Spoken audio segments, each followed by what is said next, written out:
이거 해보셨습니까? 예. 이게 그 뭐죠 그거? 거짓말 탐지기, 그죠? 거짓말 탐지기라고 합니다. 예. 짜릿짜릿하죠. 가끔 이게 맞나 싶기도 하고 그렇습니다. 이게 뭘로 감지하는지는 정확히 모르겠는데 사람들이 왜 이 게임을 할까요? 거짓말 하는지 안 하는지, 다시 말해서 진실한지 진짜인지를 알고 싶은 거죠. 사람은 누구나 진짜인지를 알고 싶어 하는 것 같아요. 예. 그래서 가끔 여러분 물어보시잖아요. 자기 나 사랑해? 이렇게 물어보시잖아요. 우리 집만 물어보나요? 예. 알고 싶은 거예요. 그런 게 있습니다. 그런데 우리가 대화를 하고 사람과 소통을 할 때 가장 중요한 게 뭘까요? 가장 중요한 거.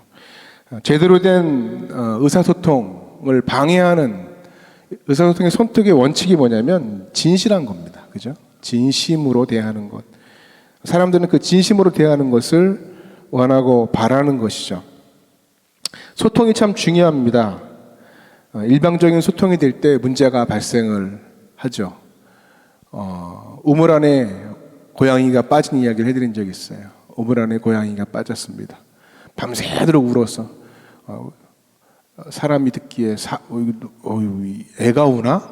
그런 느낌이 들어서 밤새도록 잠을 못 자고 아침에 일어났더니 우물에 고양이가 빠져 있는 거예요. 어떻게 했겠어요? 짝대기 큰 거 들고 가가지고 건져낸다고 휘저었어요. 그랬더니 이 친구가 도망 다니는 거예요. 왜? 고양이 입장에서는 그 사람이 나를 죽이려고 한다. 그죠? 죽이려고 한다. 인간의 입장에서는 나는 쟤를 살려야 한다. 서로 소통이 안 되는 거죠. 때로는 우리가 하나님과의 관계에서 그럴 경우가 참 많습니다. 하나님 우리를 살리려고 짝대기를 내미시는데 죽이려고 하는구나. 도망 다니고 하나님께 더 멀어지는 모습을 볼 수가 있다는 거죠. 그 소통의 문제에 대해서 오늘 같이 나누려고 합니다. 우리가 하나님과의 관계에 있어서 하나님의 진심을 모르면 소통이 안 되는 거죠. 진심을 전달하고 이해하는 것이 매우 중요합니다. 그래서 하나님은 영이시기 때문에 여러분의 생각을 아셔요, 모르셔요? 여러분의 진심을 아십니까, 모르십니까? 눈을 바라보십시오. 좌우로 눈을 바라봐. 내 눈을 바라봐. 누가 한 말인데 하나님이 여러분의 눈을 바라보시고 여러분의 심령을 다 꿰뚫고 계시겠죠. 다 아십니다. 문제는 뭐예요? 내가 하나님을 잘 모른다는 거야. 내가 하나님의 마음에 관심이 없다는 것입니다. 그래서 우리는 하나님의 진심을 이해하는 것에 서툽니다. 그러면 어떻게 하나님의 진심을 이해할 수 있을까요? 어떻게 해야 하나님의 본심을 이해하는 일에 실패하지 않을까요? 오늘 본문은 선지자 예레미야를 통해서 하나님의 진심을 드러내 보여주고 있습니다. 예레미야 애가는요, 예레미야 선지자가 남유다가 망한 후에 하나님 앞에서 탄식하면서 애곡하는 노래로 시로 표현한 것이라고 말씀드렸었어요. 나라가 망했습니다. 4,600명이 넘는 사람들이 바벨론 포로로 잡혀갔습니다. 예루살렘 성은 사라졌어요. 성 안에 뛰어노는 아이들도 자취를 감추었고 성전에 있는 사람들이 사라지고 말았습니다. 많은 사람들이 절기를 지키기 위해서 올라갔지만 이제는 사람의 흔적을 찾아볼 수가 없어요. 성전 안에 있던 재물은 다 도둑 맞았고 성전은 불타고 성벽은 무너져 버리고 처절한 현실이죠. 남유다 마지막 왕, 그 당시 마지막 왕 시드기야는 두 눈이 뽑혀버립니다. 도망가다 잡혀서 눈을 뽑혀버려요. 온몸을 쇠사슬로 꽁꽁 묶여서 자녀들은 다 죽임을 당하고 바벨론으로 개 끌려가듯이 질질 끌려가는 거예요. 이 모습을 누가 현장에서 처참한 현실 가운데 바로 예레미야가 보면서 울고 있는 것입니다. 이 광경을 보면서 예레미야는 너무나 큰 고통을 느끼죠. 그래서 오늘 말씀 보면 19절 말씀 볼까요? 읽어봅니다. 시작. 내 고초와 재난 곧 쑥과 담즙을 기억하소서. 20절. 내 마음이 그것을 기억하고 내가 낙심이 되오나. 어떤 마음이에요? 무슨 말입니까? 속이 타들어가고 마음이 찢어지고 마음이 갈라지는, 마음이 무너졌다는 거예요. 낙심이 되오나. 마음이 완전히 처절하게 무너졌다는 거예요. 그런데 여기서 끝나지 않고 여러분 이것을 반전시키죠. 누가요? 예레미야가요. 21절에 뭐라고 이렇게 한번 같이 읽어봅니다. 시작. 이것을 내가 내 마음에 담아두었더니 그것이 오히려 나의 소망이 되었사오면. 다시 그것을 소망으로 바꾸는 모습이에요. 낙심 중에, 무너지는 중에, 마음이 찢어지지만 그 고난 중에서 그는 소망을 노래하고 있다는 거예요. 소망을. 여러분, 하나님의 백성은 뭐예요? 소망을 노래하는 자예요. 소망이란 뭘까요, 여러분? 소망이 뭡니까? 소망은 미래가 현재로 들어와 현재를 이끌고 미래로 가는 것입니다. 그게 소망이에요. 그래서 미래의 견인력으로 현재를 살게 하는 것입니다. 미래를 하나님의 약속으로, 말씀으로 바꾸고 채우면 곧장 우리는 성경의 이야기 속으로 들어갈 수가 있어요. 그래서 아브라함 이야기 들어보십시오. 아브라함이 하나님 주신 약속을 품고 그 약속의 미래가 들어오니까 뭐예요? 현재의 삶을 살아가요. 그래서 인생의 말년에 막벨라구를 사거든요. 막벨라구. 1년에 다 죽어가는데 이제 다 끝났는데 구를 삽니까? 이후에 미래의 소망이 있기 때문에 그래요. 하나님 약속하신 그 소망을 바라보면서 오늘을 결정하는 거예요. 오늘을 살아가는 거예요. 요셉은 자기 해골을 가지고 출애굽할 때 가져가라고 명령한다. 그게 430년 후의 일이잖아요. 근데 그 미래를 바라보면서 지금 현재, 미래가 오늘의 현재를 행동을 결정하는 거예요. 그의 소망의 힘이라는 것입니다. 그래서 소망은요, 우리에게 상처, 우리 인생의 트라우마를 다 끊어버리는 힘이 있어요. 과거를 다 끊어버립니다. 여러분 혹시 이거 보셨습니까? 이런 거? 예, 이게 부활초라는 거예요. 부활초. 집에 있는 실뭉태기 찍어놓은 거 아닙니다. 네, 이게 살아있는 것입니다. 사막에서 자라는 거예요. 사막에서. 그런데 여기에 물 한 방울만 딱 떨어뜨리면 이상한 변화가 일어나는데 이렇게 돼요. 예. 예. 갑자기 확 펴요. 그리고 어떻게 돼요? 열매를 맺고 번식을 하기 시작합니다. 예. 다 죽어가던 것들이, 불가능하다는 그 모습들이 어떻게 돼요? 물 하나 딱 끼얹었을 뿐인데 다 갑자기 번성하고 열매를 맺기 시작하는 거예요. 이게 부활초예요. 여러분, 바로 하나님의 소망이 우리의 삶 가운데 임하면 우리는 이렇게 부활하는, 그래서 부활초인 거죠. 우리 인생의 삶이 바뀌어지는 역사가 있다는 거예요. 그래서 하나님의 주신 소망은 정확한 표대를 향해서, 방향을 향해서 가게 만들죠. 소망보다 강한 힘이 없습니다. 그래서 쓰러진 사람을 일으키고 정신적으로 죽은 사람을 살려냅니다. 침체에서 의욕이 생기게 합니다. 살아야 할 이유를 발견하는 것입니다. 뛰게 되는 인생을 살아갑니다. 여러분, 고린도전서 13장 13절에 보니까 이런 말씀, 너무나 유명한 말씀이에요. 믿음, 소망, 사랑. 그죠? 세 가지가 있을지언데 그 중에 제일은 사랑이라. 사람들이 자꾸 사랑에 초점을 맞춰요. 그런데 전절에 뭐라고 얘기하냐면 이 세상의 모든 것들은 다 사라져요. 없어져요. 그러나 마지막에 남는 게 뭐라고요? 믿음, 소망, 사랑. 네. 우리가 믿음이 일 그러잖아요. 제일 좋은 게, 필요한 게 믿음이야. 사랑도 중요해. 사랑이 제일이라. 그런데 여러분, 소망도 중요하다는 거예요. 소망. 근데 영원히 남는 게 뭐냐면 소망. 천국에 가도 있는 게 뭐라고요? 믿음, 소망, 사랑. 이게 왜 어떤 말이냐면요, 왜 천국이, 여러분 왜 천국인지 아십니까? 계속 소망하는 힘이 있어요. 천국에는. 어떤 분이 이런 질문을 했어요. 목사님, 천국에 가면 영원히 살잖아요. 영원히 살지. 그럼 영원히 지루할 수도 있겠네요. 그 생각을 안 해보셨어요? 안 해보셨어요? 엄청나게 지루할 것 같은데 영원히. 거긴 넷플릭스도 없고 유튜브도 없고 어디 영화도 보러 갈 데가 없고. 뭘 하지? 천국을 누구의 개념으로 이해한 거예요? 이 땅의 개념으로 이해한 거잖아요. 그죠? 근데 천국은 늘 새로운 곳이래요. 왜요? 소망이 있는 곳이기 때문에. 늘 차원이 다른 삶, 떨림, 기대감, 새로움이 있는 삶이래요. 하나님을 붙들면요, 새로움으로 가득 차는 인생이 된다는 거예요. 질림과 권태가 물러가고 새로움의 연속이 되는 거예요. 이 땅은 그렇지 않지 않습니까? 예? 우리가 사는 세상의 삶은 시간이 더딜수록 절망이 오죠. 시간이 더딜수록 권태와 지루함이 옵니다. 그래서 이걸로도 채워보고 저걸로도 채워보고 이것도 만족하고 화장실 하나짜리 집에 갔다가 화장실 2개로 옮겨볼까? 2개짜리 갔다가, 그죠? 이제는 마당 있는 집으로 가볼까? 마당 있는 집 갔다가 만족이 없어요. 지루해요. 그래서 여러분, 천국과 지옥의 차이가 뭘까요? 예, 천국과 지옥의 차이. 지옥문에 가면요, 단테가 쓴 신곡에 보면 지옥문에 써있는 글귀가 있다고 하지 않습니까? 뭐라고 써있냐면 이렇게 써있답니다. 예. 당황하실 것 같아서 해석해드리면, 여기 들어오는 자 모든 희망을 버릴지어다. 이 뜻이, 여기 들어오는 자 모든 희망을 버릴지어다. 지옥이 뭐라고요? 희망이 없는 곳이에요. 기회가 없는 곳이에요. 왜 지옥이에요? 희망이 없으면 지옥이에요. 그곳에 하나님이 안 계시기 때문에, 외면하시는 곳이기 때문에. 지옥은 그런 곳입니다. 기회가 없어요. 하나님을 지워내면 우리 인생에 지옥이 돼요. 여러분 인생에 하나님을 없애버리면 지옥이 돼요. 내가 서 있는 그곳이 희망, 소망이 없다면 지옥을 사는 거예요. 마귀는 지옥에 가지 않았는데요, 우리를 지옥을 살게 만든다는 것입니다. 미리 그 지옥을 맛보게 합니다. 왜요? 우리 인생의 소망을 다 가져가 버리거든요. 공부 잘하는 아이가 자살한다 그러잖아요. 공부 잘하는 아이가. 왜 그렇습니까? 자기가 만든 세계가 무너졌기 때문에. 그죠? 전교 1등 하던 애가 2등 하면 자살해요. 그 친구들은 그것만 보니까, 건너편을 못 보는 거예요. 내 것만 보니까. 청소년기는 공부가 다 전부잖아요. 다른 세계가 안 보이죠. 그런데 공부 못하는 아이는 절대 공부 때문에 자살 안 합니다. 그래서 우리가 여기 살아있는 이유가 그것 때문에 그렇습니다. 공부가 자기 세계가 아닌 거지. 그죠? 공부가 자기 세계가 아니기 때문에 그래.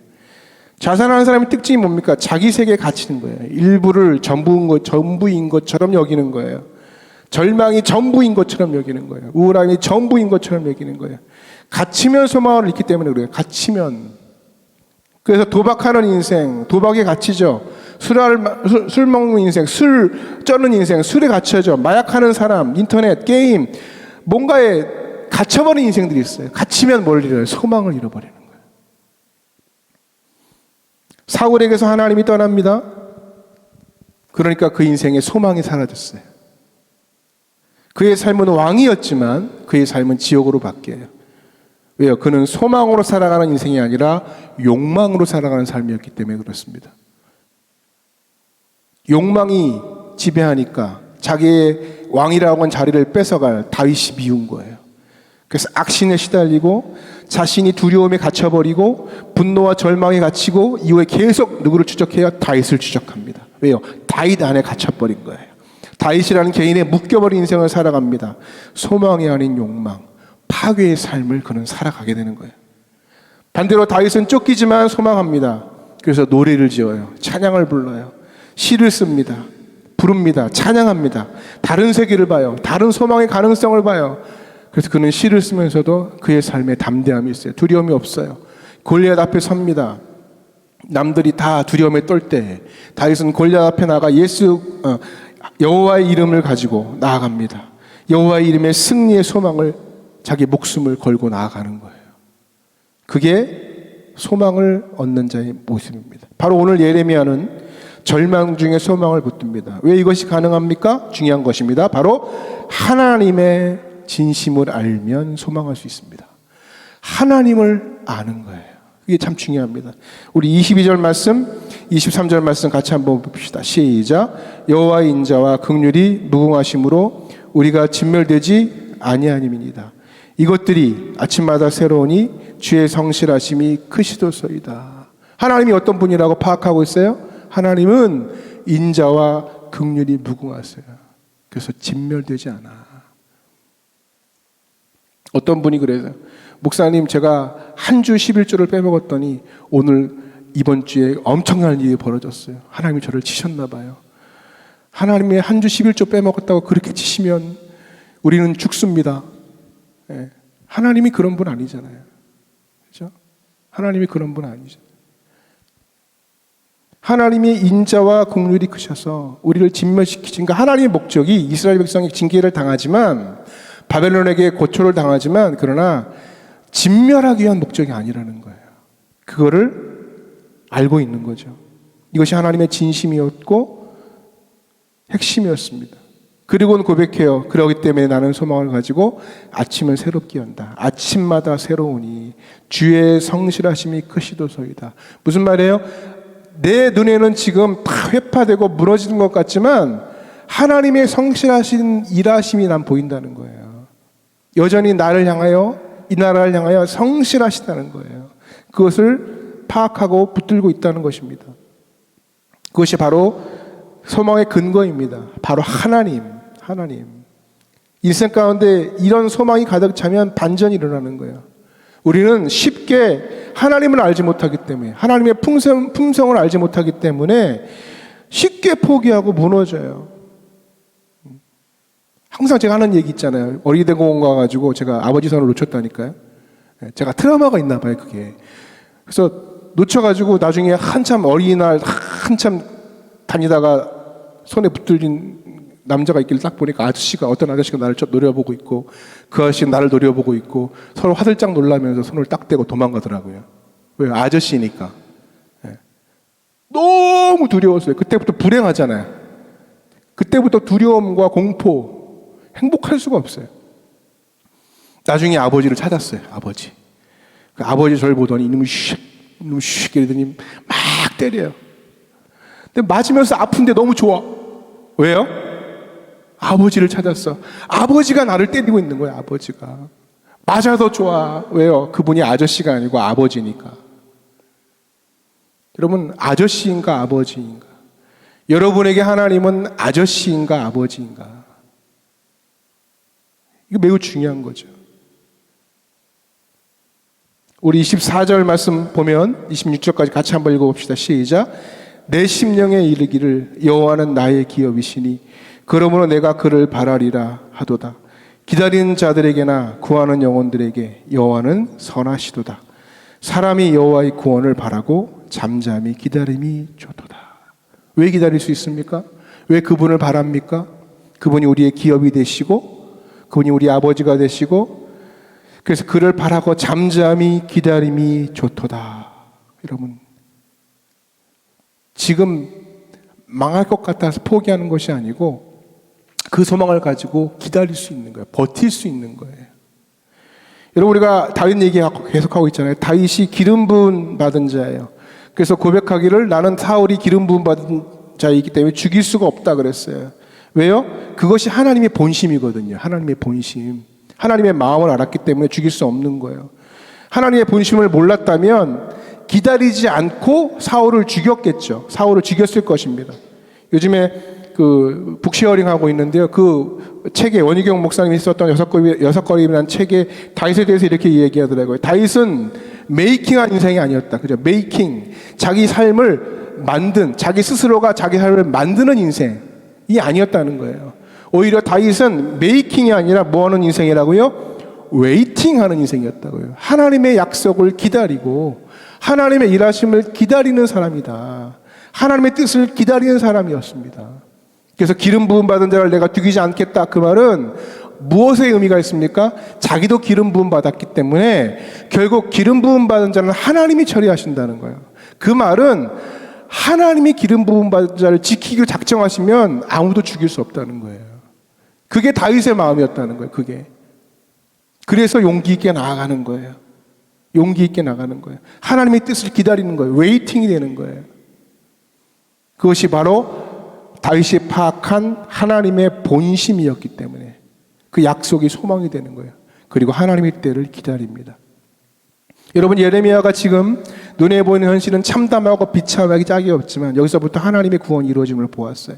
왜냐하면 이제 하나님께서 보여주신 대로 백성들이 포로로 잡혀가는 그때부터 70년 이후에 이제 이스라엘이 바벨론으로부터 회복시킬 것을 하나님이 말씀하셨기 때문에 기다릴 수 있는 거예요. 사람의 눈을 볼 때는 여러분 절망적이지만 하나님이 그들을 심판하셨기 때문에 이제부터 구원의 역사가 시작되는 것입니다. 그러므로 선지자는요, 폐허와 잿더미 위에 앉아서 하나님의 구원을 선포하고 말할 수 있는 것입니다. 자, 이어서 그가 하나님의 더 구체적인 진심을 이야기합니다. 우리 32절, 33절 같이 말씀 같이 읽어봅니다. 시작. 그가 비록 근심하게 하시나 그의 풍부한 인자하심에 따라 긍휼히 여기실 것임이라. 주께서 인생으로 고생하게 하시며 근심하게 하심은 본심이 아니시로다. 아멘. 여러분, 약속이 분명히 있습니다. 주께서 인생으로 고생하게 하시며 근심하게 하심은 본심이 아니시로다. 여러분, 고생 많으시죠? 근심 많으시죠? 그 하나님 진짜 마음 아니래요. 여기 얘기하고 계세요, 지금. 하나님 원망하지 마세요. 하나님께서 유다 백성들을 포로로 잡아가고 흩어졌는데 이렇게 고생하게 하시는 것은 하나님의 본심이 아니라 하나님 여러분의 고통을 즐기시는 분이 아니에요. 남의 고통을 즐기면 이상한 사람이잖아요. 애들 막 때려놓고 막 희열이 있어. 내 아들 때릴 때는 너무 희열이 있어. 그러면 부모가 아니잖아요. 즐기시는 분이 아니라는 거예요. 너무나 하나님이 당신의 백성들을 심판하시면서 오히려 몇 곱절의 고통과 피눈물을 하나님 흘리실 거예요. 부모가 자녀를 매질할 때 그의 심정은요, 맞는 자식보다 몇 배의 고통을 느끼는 거죠. 마찬가지로 하나님께서 당신의 백성들을 심판하시면서 더 큰 고통을 받으시는 거예요. 어떤 아이가 막 아버지가 막 때리니까 막 아프게 맞다가 그래요, 때려요. 당신 자식이 죽지 내가 죽습니까? 이런 얘기 했대잖아요. 예? 맞는 말이긴 하죠. 예? 우리는 이 부분에서요, 아버지 하나님의 본심을 이해할 수 있습니다. 때로는 우리가 고난을 겪을 수도 있고요, 우리의 죄악 때문에 하나님의 심판을 당할 수도 있지만 우리를 심판하신 하나님은 마음이 더 몇 곱절 괴롭다는 사실을 이해해야 합니다. 여러분의 삶이 고난과 고통의 삶입니까? 그 모든 것이 여러분을 버리거나 망하게 하기 위한 목적이 아님을 분명히 붙드시기를 축복합니다.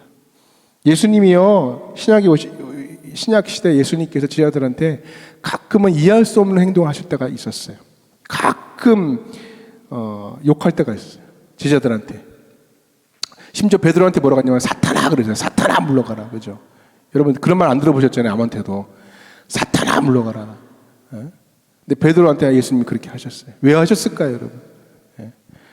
예전에 제가 학교 다닐 때, 신앙생활 할 때, 중고등부 때 어떤 친구가 뜨겁게 예수님을 믿었어요. 뜨겁게 예수님을 믿고 너무 뜨거우니까 이제 교회를 매너놨겠죠. 아버지가 못 가게 막은 거예요. 그래서 아버지한테 사탄아 물러가라 그랬대요. 어떻게 됐을까요? 연탄치기로 더 뒤지게 맞았대요. 근데 그 친구가 열심히 나가서 이제 중고등부 회장이 되더라고요. 어쨌건 그러시면 안 됩니다. 사탄아 물러가라. 근데 베드로한테 그런 얘기를 했다고요. 무슨 말입니까 이게? 진짜 사탄이기 때문에 아니죠. 주의하라는 거예요. 하나님께서 경고로, 왜냐하면 예수님의 십자가 순환 예고를 막고 예수님의 십자가를 이제 못하도록 막으니까 주의하라고 경계의 말씀을 하신 것이지만 나중에 베드로를 하나님께서 안아주시잖아요. 회복시켜 주시잖아요. 찾아가서 만나 주시잖아요. 그게 하나님의 본심이거든요. 그래서 우리는요, 말씀을 통해서 하나님의 마음을 깨닫고 하나님의 본심을 이해해야 돼요. 하나님 우리를 고생시키는 분이 아니라는 사실을 이해하시기 바랍니다. 날 싫어하시나? 날 저주하시나? 나에게 왜 이러시나? 그러시지 말라고. 우리가 하나님의 본심을 놓치지 않기 위해서는요, 어떻게 해야 될까요? 오늘 마지막입니다. 결론. 끊임없이 하나님께 나아가야 됩니다. 왜요? 다윗은 끊임없이 하나님께 나아갑니다. 그게 사는 길이거든요. 이레미야 말씀 속에 40절 41절 말씀 보니까 이런 말씀이 있어요. 같이 읽어봐요. 시작. 우리가 스스로 우리의 행위들을 조사하고 여호와께로 돌아가자. 우리의 마음과 손을 아울러 하늘에 계신 하나님께 들자. 결국 하나님의 마음을 한 예레미야가 뭐라고 이들에게 외치는 거예요? 40절에서 하나님께 돌아가자라는 거예요. 돌아가자. 손을 들자. 그죠? 손을 들고 찬양하자. 손을 드는 이유가 뭘까요, 여러분? 손 드는 이유가. 50견 안 온 사람만 들어요? 손? 어떻게 들어요? 첫 번째, 나는 다 비워냈습니다. 그죠? 항복입니다. 항복의 표시. 두 번째는 뭘까요? 하나님 내 손을 잡아주십시오. 손을 들어요. 완전히 포기하는 거예요. 그리고 하나님께 나아가라. 제가 워낙에 어렸을 때 말썽꾸러기에서 어머니 지갑에서 돈을 훔쳤어요. 그래서 걸려가지고 뒤지게 맞았습니다. 막 맞는데 그때 고민했어요. 어떻게 할까? 일단 위기를 모면하기 위해서 집을 나갈까? 대책이 없더라고요. 나가면은 대책이 없을 것 같아. 그래서 막 맞다가 사전거리를 좁혔어요. 그래서 어머니 똥배 쪽으로 딱 이렇게 안겼어요. 그러니까 어머니 팔이 짧은지 못 때리더라고. 그러면서 끝났어요. 여러분 우리가 하나님 앞에 범죄하고 하나님 앞에 매 맞을 때 어떻게 해야 돼요? 하나님께 더 가까이 나아가는 거예요. 하나님께 안기는 거예요. 두 손 들고 하나님 앞에 나아가는 거예요. 그때 회복이 임하는 것입니다. 그때 회복. 그렇기 때문에 우리의 진심, 나의 진심과 하나님의 진심이 만나는 곳에 회복이 있다는 거예요. 그래서 예배가 뭡니까? 예배하는 자가 영과 진리로 예배할지니라. 영과 진리는 in spirit and in truth. 그러니까 서로의 진심으로, 진리로 가되 진심으로 드리는 예배. 이게 만나는 거예요. 시편 9편 1절에 다윗의 시거든요. 같이 읽어봐요. 시작. 내가 전심으로 여호와께 감사하며 주의 모든 귀한 일들을 전하리이다. 여러분 다윗의 태도를 보십시오. 항상 다윗은 어떻게 찬양하냐면, 감사하냐면 전심으로요. 전심으로. 대충 하는 게 아니고 일단 할 거면 전심으로 하는 거예요. 예배 드릴 거면, 찬양 드릴 거면 전심으로. 이게 다윗의 태도였어요. 근데 여러분 다윗만 그런 게 아니야. 예레미야 24장 7절에 보니까 이런 말씀이 있어요. 같이 읽어봐요. 시작. 내가 여호와인 줄 아는 마음을 그들에게 주어서 그들이 전심으로 내게 돌아오게 하리니 그들은 내 백성이 되겠고 나는 그들의 하나님이 되리라. 그러니까 하나님도 백성을 향해서 무슨 마음이 있는 거예요? 전심으로의 마음이 있어요. 전심과 전심이 만나는 거예요. 근데 여기 재밌는 말씀이 있어요. 너무나 감격스러운 말씀이 있어요. 내가 여호와인 줄 아는 마음을 부어주겠다 그래요. 이게 되게 중요해요, 여러분. 많은 사람들이 하나님이 내 인생의 여호와인 줄 아는 마음이 없어서 절망 속에서 살아간다는 거예요. 그래서 그 마음을 주셔서 내가 그들을 전심으로 내게 돌아오게 하리니 그러면 그들이 내 하나님, 내 백성 되리라. 하나님 마음도 전심이에요. 그 전심이 십자가에서 죽으시며 너무나 전심으로 사랑해서 십자가에서 죽으신 거예요. 나 너한테 굉장히 진지해. 나 너한테 되게 진실이야. 그게 십자가의 죽으심이에요. 제가 신앙생활 초기 때 항상 하던 얘기지만요. 하나님을 알지 못했어요. 맨날 와서 딴 생각하고 방황하고 노래할 때 성경 보고 성경 볼 때 노래하고 찬송가 뒤적거리고 찬송가 5절까지는 찬송 부르면 짜증내고 5절 부르고 다시 1절 그러면 더 짜증내고 그랬던 기억이 나요. 왜? 하나님을 알지 못하니까. 질질질 끌려가지고 뒤에 앉아가지고 쪼그려 앉아있고 관심이 없어요. 근데 어느 순간에 하나님이 내 마음 가운데 왜 쟤네들은 예배를 드리는데 너는 왜 그 모양이야? 그런 마음이 생기더라고요. 그래서 그래, 난 왜 그러지? 한번 드러나 보자. 약간 진지해진 거예요. 약간 확 진지해진 것도 아니에요. 약간 진지해지면서 듣기 시작했어요. 이게 젖어들듯이 말씀이 나에게 막 젖어들어서 들리기 시작하는 거예요. 그때부터 아까 이 말씀처럼 하나님이 여호와인 줄 아는 마음을 하나님 나에게 부어주시더라고요. 그러면서 하나님을 알게 되면서 어느 순간인가 그러면 내가 하나님께 한번 가볼까라는 마음이 들더라고요. 그래서 기도해 봐야 되겠다. 그래서 어느 순간에 어느 날 기도하는 마음을 들어서 그냥 그날 갔어요. 평일날인데. 기도하다가 성령을 체험하고 기도하다가 하나님 만나고 기도하다가 갑자기 막 울고 막 감격하고 혼자 막 꺼이꺼이 울고 회개하고 막 그랬어요. 성령이 불이 임하니까 거칠 것이 없더라고요. 하나님이 그 마음을 주시면 전심으로 나아갔더니 하나님께서 나에게 전심으로 다가오시더라고요. 여러분 관계가 괜찮은 사람도요 단절되면 오해가 쌓입니다. 말하지 않으면 오해가 쌓입니다. 소통의 오해가 쌓입니다. 사람들이 대화를 할 때 대화의 가장 핵심이 말이라고 생각하는데 여러분 대화의 핵심 중에 이 메라비안 법칙에서 대화의 핵심 중에 말은 7%예요. 시각적 요소, 청각적 요소, 그러니까 감정적인 요소, 정서적인 요소가 강하다는 거예요. 대화에 있어서. 근데 우리는 여기 이런 대화가 안 되죠. 카톡 보내잖아요. 네? 카톡. 그래서 일십 안일십 들어보셨어요?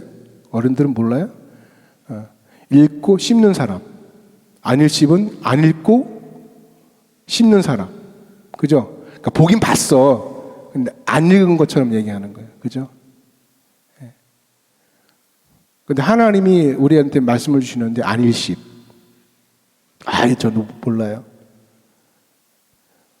우리는 하나님 앞에 전심이 아닌 거죠.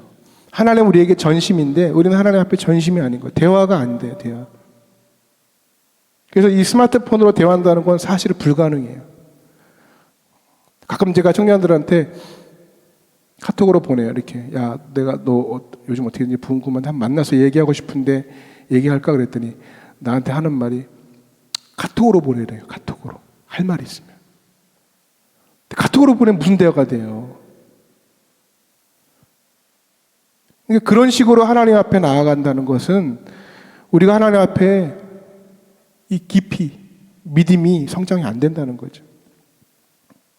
그래서 여러분, 여러분의 고난이, 여러분의 고통이 오해가 되지 않도록 하나님께 항상 나아간 여러분 되셨으면 좋겠어요. 날마다 예수 그리스도의 십자가를 붙든 여러분 되셨으면 좋겠습니다. 하나님은 우리에게 이렇게 요구하시잖아요. 한번 읽겠습니다. 시작. 너희가 온 마음으로 나를 구하면 나를 찾을 것이요 나를 만나리라. 예레미야에게 하나님이 말씀하셨어요. 내가 기다리고 있는데 나를 전심으로 찾는 이가 없어. 나를 전심으로 구하는 사람이 없어.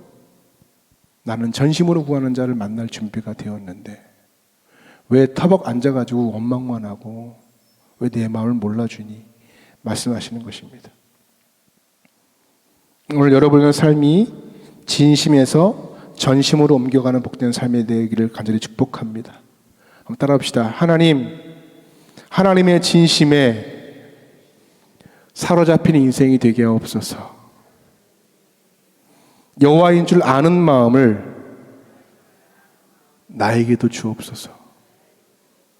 그 마음을 부어달라고 기도하셨으면 좋겠어요. 그리고 여러분도 전심으로 하나님께 나아가는 주의 자녀들이 되시기를 주님의 이름으로 축복합니다. 우리 말씀 기억하고 찬양하며 나아갈 텐데 오늘도 우리의 삶 가운데 믿음으로 나아가는 고백이 있기를 원합니다.